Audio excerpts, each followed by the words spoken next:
welcome to HoloTalk, the internet radio broadcast for lasers and holography, enjoyed by listeners throughout the world. I'm Frank DeFreitas, and I'll be your host for each installment, bringing you news, guests, and everything holographic. Now, please enjoy the latest show.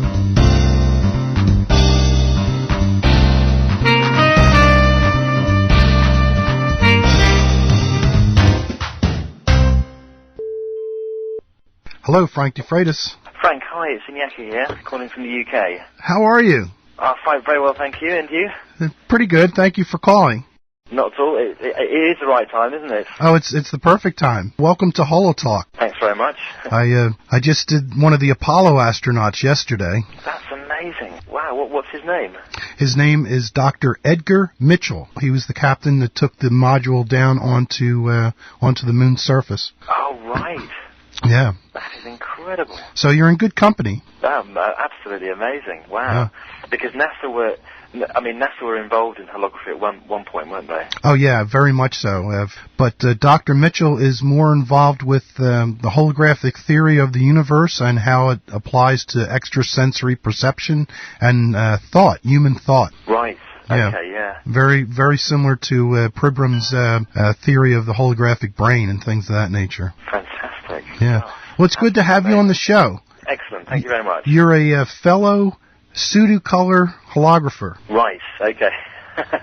That's it. Yeah. I mean, have you been involved in that kind of stuff before as well? It's my favorite type of hologram to do. Oh, although I must admit, I don't remember seeing many pseudo-color holograms where someone color mixes the way that you do. Usually the individual exposures and the individual colors are independent of one another within the hologram. You actually do the color mixing where if it's a bronze type of statue, the statue turns out bronze from using pseudo-color technique. Absolutely. I mean, you know, it's a bit more challenging, I suppose, trying to achieve, you know, very specific colors. What got you started and what made you choose doing pseudo-color? And also explain to the listeners exactly what pseudo-color is. Pseudo-color really is creating colors, in a sense, artificially. So you're using chemistry. You're using, in my case, a chemical called triethanolamine. I think probably in most other people's case as well. Mm-hmm. And so by swelling the silver halide emulsion to a controlled extent, you can basically control the color, the outcome of the color of the reflection hologram. So you can do it, I suppose, both for reflection and transmission, but I specifically concentrate on reflection holograms because they're just holograms I prefer. You know, I prefer the parallax in both directions and the fixed colors. I mean, that's what really appeals to me with the reflection hologram. And it's an easier hologram to sell compared to a white light transmission hologram, which has to be out in the middle of a room or away from the wall so that the light can go through it. I mean, that is true, and I mean, you know, with transmission holograms, people have put mirrors behind them and things, but it rarely, has the same effect of lighting a transmission hologram how you should, which is basically from behind. You know, you lose a certain amount of the brightness, I suppose. Mm-hmm. So reflection holograms are easier to illuminate than transmission holograms. That's certainly true, and I suppose as a result, they're easy to sell. Yeah. Now, you're a scientist by trade and by learning. Is that correct? Is that how you would describe yourself compared to, say, describing yourself as an artist, or a combination of both, which is extremely important? I would say a combination of both, actually. Yeah, I mean, I initially I took the scientific route. I mean, I became interested in holograms when I was about 12 or 13, back in probably about 1984, 1985, and I went to an art exhibition in London actually and saw the hologram sort of for the first time. It was a photographic exhibition combining photographs and holograms, and I was just fascinated from them right from the beginning, and so actually what I then went on to do was I studied physics at Imperial College in London. mainly because of my interest in holography and lasers. But in recent years, I've been sort of doing more creative and artistic works, really, because I think there's a huge amount of potential there with the pseudo-color work. Are you familiar with Steve McGrew's hinge point geometry? Yes. Yeah. Reasonably. Yes. Yeah. When we're doing a pseudo-color hologram and each of the individual exposures are independent of one another as far as forming or reconstructing in the three-dimensional space, the responsibility of registration with that image is not there. But with the work that you're doing, where you're color combining to create additive and subtractive colors, registration is extremely important for you. Yeah, I mean, absolutely, and there are certain tricks. You do have to think very carefully about the subject matter. I mean, although if you look at the images I've done, there is quite a sort of diverse range of different images, different types of images. But I do think very carefully to begin with about how I'm going to shoot the holograms, the separate colours, how I'm going to separate the colours out, how easy it's going to be. Is there going to be an issue with registration? And if there is, then I really have to take that into consideration. So, for example, one of the key points to remember is when you do a hologram of something that's going to be multicolour, using the pseudo-color process, the closer the elements are to the image plane, the easier it is to register. I mean, it's very difficult to have a very deep image and have all the colours in register, right from the front to the back of the subject matter through the image plane. So you have to think about these things very carefully. And if I'm honest, you never get the registration absolutely perfect. You can get it perfect on the surface of the hologram, but as you come forward from the surface and go back, the real and virtual image, you always have to compromise, really. So it's a tricky one, but it's one of those things you never know until you've shot the hologram. You spent weeks shooting the hologram, whether it's actually worked and whether you can get away with the slight misregistration if there is any. Yeah. Have you ever done any single beam pseudo-color work? Yeah, I mean that was what I started off with actually, and it was.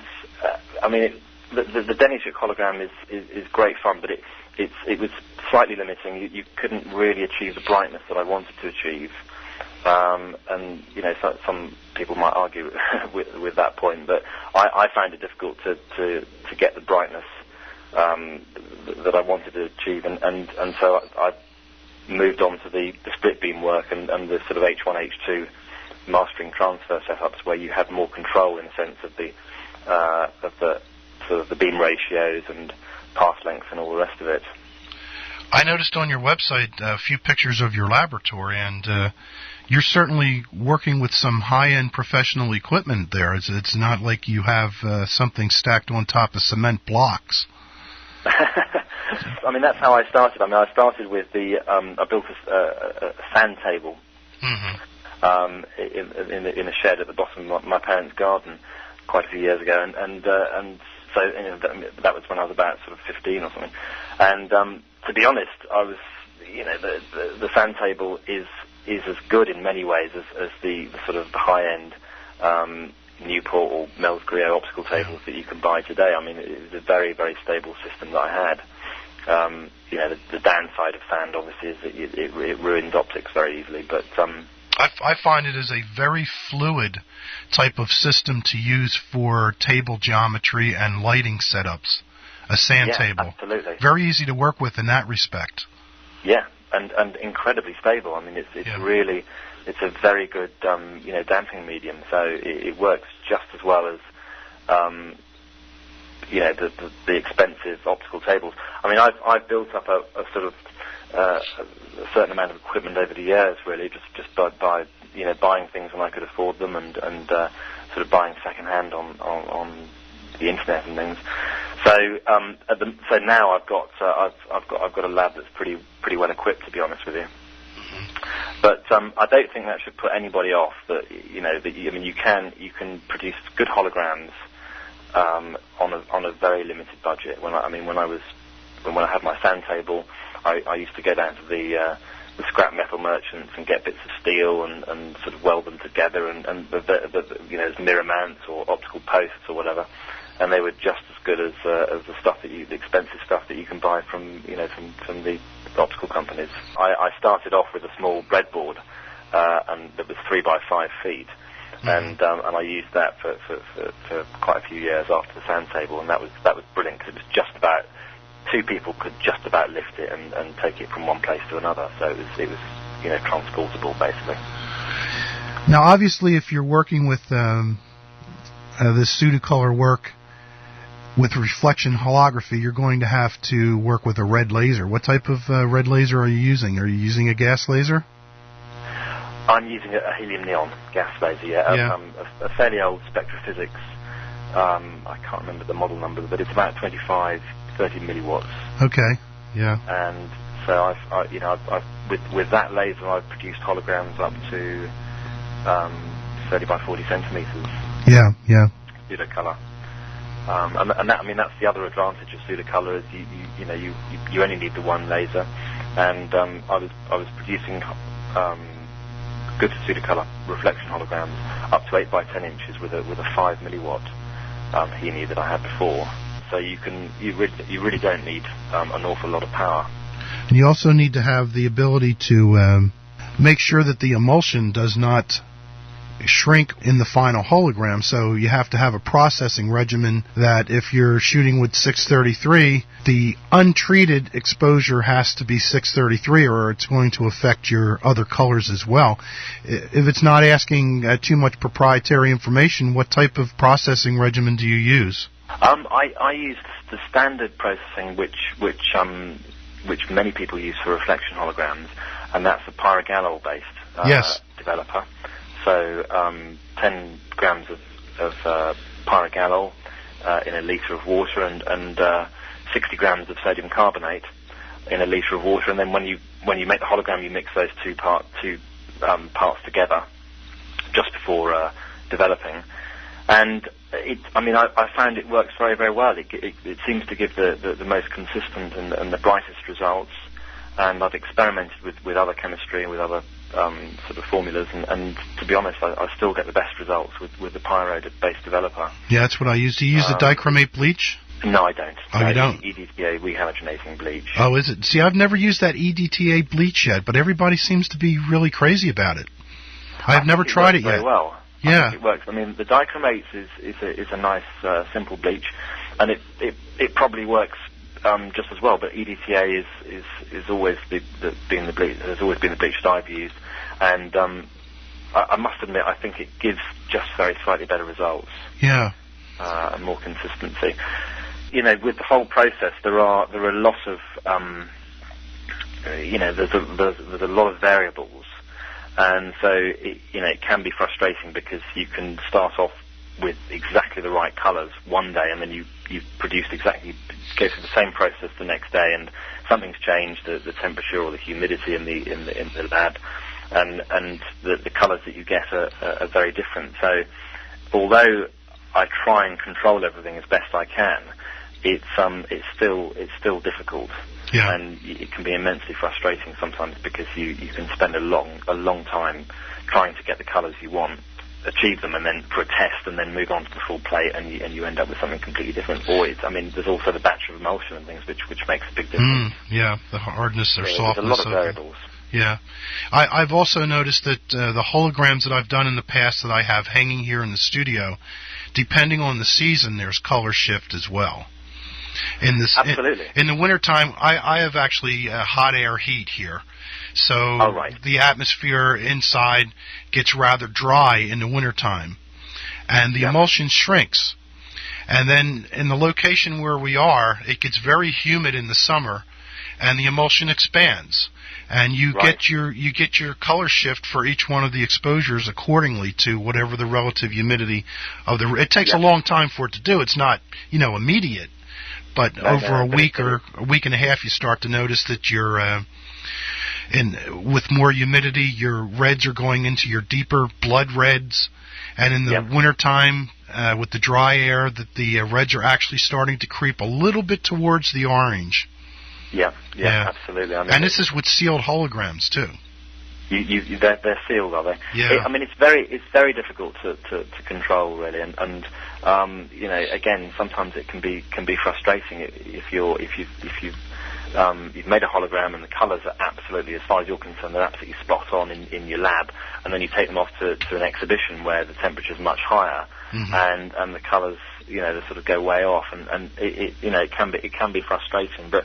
I think it purely depends on the temperature and temperature and the humidity, basically, and how much the emulsion sort of shrinks by in one particular situation or expands in the other situation. I mean, it's very difficult to control, really. And of course, the angle of the hologram, although it's designed to be illuminated at the angle you shoot it, more or less, you can change the reconstruction angle. Or the angle that you illuminate the hologram at, and that will shift the colours as well. Yeah, I noticed with the hinge point geometry that I spoke about earlier, it's actually a little bit of a different angle for each one of the color exposures. Yeah, absolutely. A different placement of the actual diverging lens as well. Yes. Very interesting mathematics involved with that. Yeah, I mean, they're complicated, and I must admit, Steve's an incredible person. I really... although I use the technique and things, I don't pretend to understand it particularly well, to be honest with you. So there is a lot of maths involved in that, and maths, although I've got a degree in physics, it's not actually my strong point, really. Yeah. Well, what you're doing, even though your background is science and your formal training is in physics and science, the actual process of what you're doing is very, very much a craft. You're a craftsperson, and is that important to you to maintain that, or wouldn't it matter to you if you were to go to, say, 3-color laser and just started doing full-color holography? Is this something specifically that you want to do as a craftsperson, is this pseudo-color holography? I mean, there is something immensely satisfying about spending a long time essentially crafting this piece together and ending up over maybe a period of weeks or whatever with something that you're happy with, as opposed to pressing a button on a machine. The true color holography really is also very interesting, but it just gives difficulty putting it into words, really, but it gives a very different type of image. It gives more like a scientific recording of an object. It's very accurate, but it's not necessarily particularly appealing to look at. It's like comparing a digital DVD to seeing it with film. Exactly. I mean, it is difficult to say precisely what it is, but there's something there. It's almost too refined. I suppose originally the reason I went into pseudo-color, sort of headed down that route rather than true color, was simply because I didn't have the funds to do true color. But really, what I've discovered is that pseudo-color can actually offer more as a creative, artistic technique than true color in quite a few ways, actually. What ways would you say they are? Well, if you have an object. The pseudo-color can actually enhance the features, the colors. I've made quite a few holograms of glass, for example, and the diffraction effects that you get on glass in the hologram are really exaggerated, and so they transform this sort of fairly ordinary-looking piece of glass into something quite special. And you don't. I have experimented with true color, and you just don't get the same kind of effect. Maybe it's simply because of the diffraction efficiency, the brightness of the hologram. But I have a feeling there's a few other things there as well, really. It's a combination of different things, really, and I think the pseudo color has the potential, to be more creative in a sense. One of the pseudo color works that I did was a 3-color piece, and I took plexiglass and put it into the oven until it got soft. And when it came out of the oven, I bent the plexiglass and twisted it in different dimensions while it was still soft, then spray painted the plexiglass black. And while the spray paint was still wet, I would take paintbrushes and make different areas where it would make the plexiglass clear.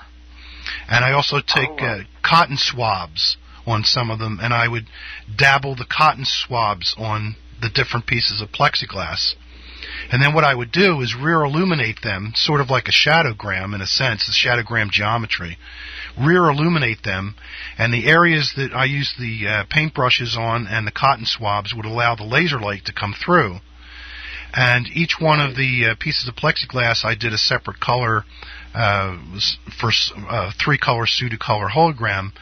And a lot of the different areas actually occupied the same three-dimensional space, and one of the paintbrush swabs would actually go through an area of the cotton swabs.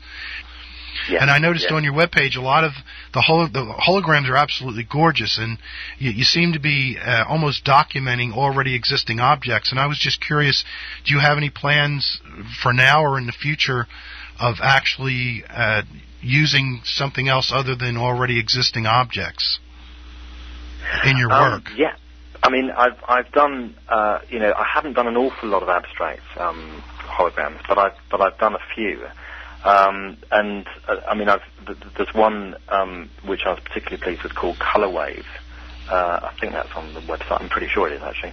And that was, I mean, plexiglass is like perspex, isn't it? Really, is that what you call essentially perspex, isn't it? Yeah, it's a frosted type of plastic. A lot of people will use them in like shower doors so that they don't have real glass and things like that. It's a similar technique for creating the sculpture, basically the color wave. Okay. And so that was basically one of the sort of first more abstract pieces that I did. I suppose the earlier stuff like the one of Gromit, for example. I mean, that was just simply a model that I saw, and to me that was a technical challenge to try and. That was one of the very earliest pieces I did back in 1997. So I just, from a technical point of view, wanted to recreate that in the hologram and make it as bright as possible and as technically perfect as possible. And so I'd pick something like that, which was from a technical point of view very challenging.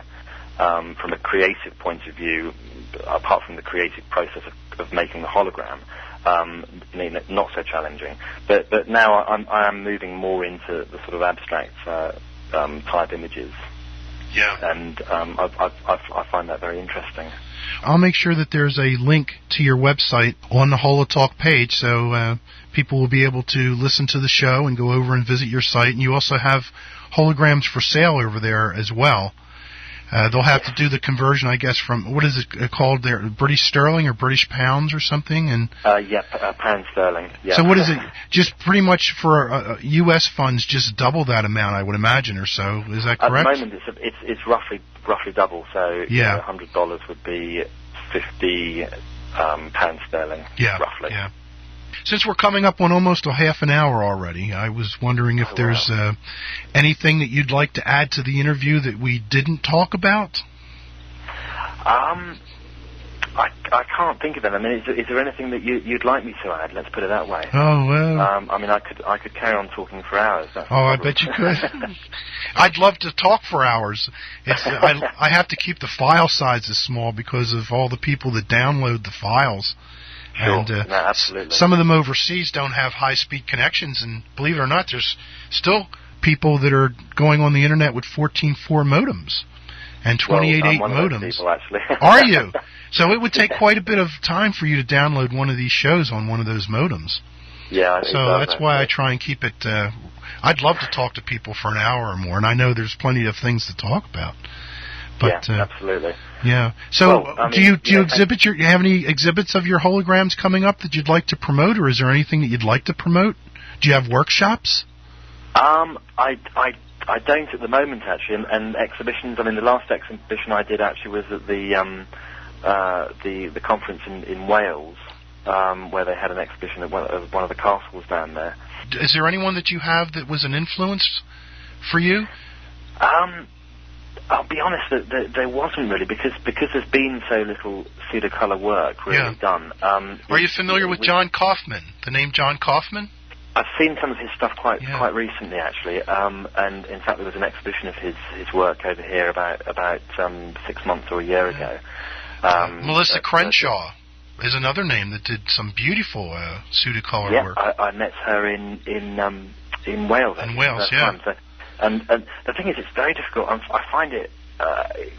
Still find it quite difficult to find sort of information about these people and photographs. Because I mean, at the conference, I actually gave a talk on sort of the history of pseudo-color work, and I missed out a few people, not intentionally, but simply because I didn't know that they produced that these kinds of holograms, and it's just quite difficult to find information on it, to be honest with you. Yeah, it is very difficult to find information. I think Lon Moore is another name. I hope I'm not forgetting Lon Moore, certainly I've heard of, yeah. And I hope I'm not forgetting people, and if I do, I apologize. But to get back to what you were originally talking about when I impolitely interrupted you, you said you have exhibits coming up? I don't actually at the moment. Okay. No, nothing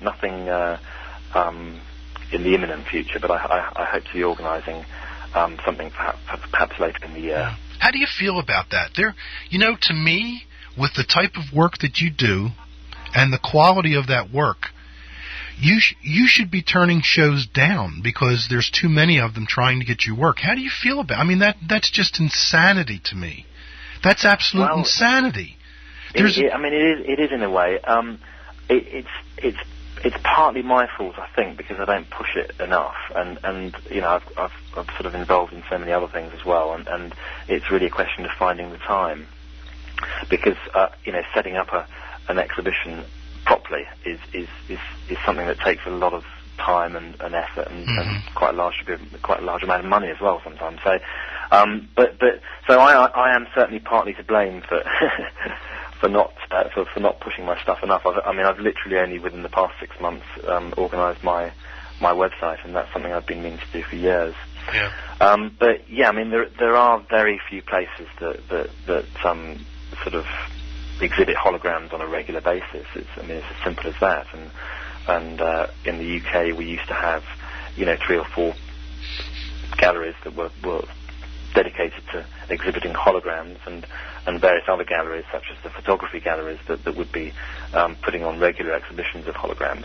Now there's no one. I mean, well, there's Jonathan Ross, who has his gallery in London. Yes. But the very, very few people, very, very few venues where you can exhibit your hologram. So it is difficult. It's very difficult. Yeah. And of course, it's very difficult for people to get an idea of what they're like really on the internet, looking at photographs. Absolutely. Yeah. That's heartbreaking. It is in a way, yeah. But I hope the interest will come back. Mm-hmm. Well, folks like yourself, with the work that you're doing, I'm sure that'll help. Having people see the quality and the care and the craftsmanship that goes into craftspersonship that goes into the work that you do. Yeah, well, I mean, the more people that try it, the better, really. And I think that I think what you're doing and the for example, the holography forum. I mean, it's a fantastic idea, and it's great to see that there are people out there that are experimenting with this and trying. And making holograms, because sometimes you wonder if there's anyone else out there that's making holograms. Yeah. But sometimes it's a good thing to turn a computer off and get involved in your own community at the local community level as well. So I'd like to say that to people, because I know sometimes we're thinking what a wonderful global community we have on the internet, and a lot of times the time that we take, with this global electronic phosphor screen communications. We let other, I wouldn't say more important things, but just important as far as our local communities, our local arts organizations, and things of that nature, we just don't bother with because we have such a wonderful community online. Yeah, but online's not going to do it. It's the people on the street. We end up spending more time talking to people the other side of the world than we do next door. So. Yeah, that's true. Well, I want to thank you very much for taking the time to come on the show. I know it's going to be a great show. And I think Thank this you will very probably much for inviting me. this will probably go up February sometime, I would imagine. I've got the Apollo astronaut up there right now. Then there's a large holography exhibit that's coming not too far from where I live at one of the museums here that's been curated by Paul Barefoot, who put the original Museum of Holography traveling exhibit of Through the Looking Glass together. So I have to... that opens on February 3rd, so the next show has to be the one that I did earlier today with the marketing director of the museum, and then you'll go up after that. How's that? Fantastic. But at least we have it finished. I hope to get a chance to meet you sometime. If you're ever in the States, I'm only about a little bit over an hour, maybe, depending on traffic, an hour and a half away from New York City, and only an hour away from Philadelphia. So if you're ever in the States and you're in those areas, please let me know. I'd love to meet you. That would be fantastic. You know? Yeah. And if you can't come to me, I'll come to you. But if you can come here, come. We'll have a nice dinner and everything. That would be brilliant. And I mean, I'd be really interested to know, because I've heard your name mentioned, many times, and but never known quite where you sort of fit into the picture. You've been involved in holography for many years, is that right? Since I was popping pimples. Fantastic. It's holography, so. Well, I'm glad I'm not the only one. All right. Take care. Yeah, and you. Speak to you soon. Bye-bye.